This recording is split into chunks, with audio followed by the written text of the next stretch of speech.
Ce n'est pas parce qu'une application web ou bien mobile fonctionne bien en Europe ou en Occident que ça va forcément fonctionner en Afrique. Beaucoup d'entrepreneurs tech africains qui vivent en Europe ou en Occident ont tendance à commettre cette là.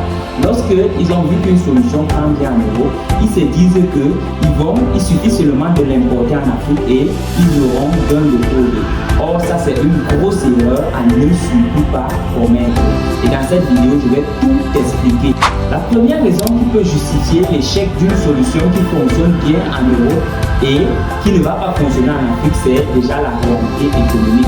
Le contexte économique est complètement différent en Europe et en Afrique. Ce qui fait que si toi tu crées une solution qui fonctionne déjà en Europe et tu veux simplement l'importer en Afrique, si tu ne l'adaptes pas au contexte africain, aux réalités économiques africaines, tu vas échouer. Je vais prendre un exemple bête.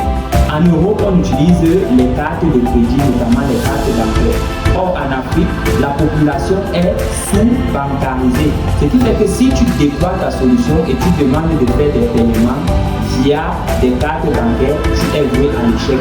Or, tu dois normalement intégrer des moyens de paiement via le mobile money. Pourquoi? Parce que la majeure partie de la population en Afrique utilise le mobile money pour faire des transactions au quotidien. La deuxième raison qui peut aussi expliquer cela, c'est que les besoins des utilisateurs ne sont pas les mêmes.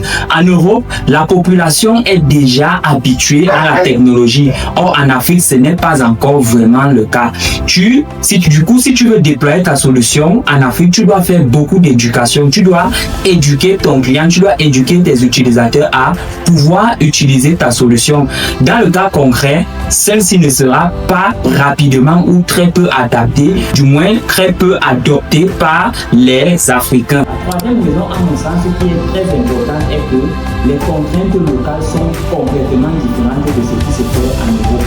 Aujourd'hui, en Europe, on n'a plus les problèmes de connexion Internet, on n'a plus les problèmes de courant électrique, on n'a plus les problèmes de rapidité dans la connexion Internet. Par exemple, en Europe, on a déjà la 5G, on envisage même déjà d'avoir la 6G. Or, en Afrique, on peine encore à avoir même la 4G dans certaines localités. Alors, que penses-tu de ce que je viens de dire? Donne ton avis en commentaire et surtout, abonne-toi, like et partage cette vidéo afin de rester informé sur les sujets technologiques africains et mondiaux.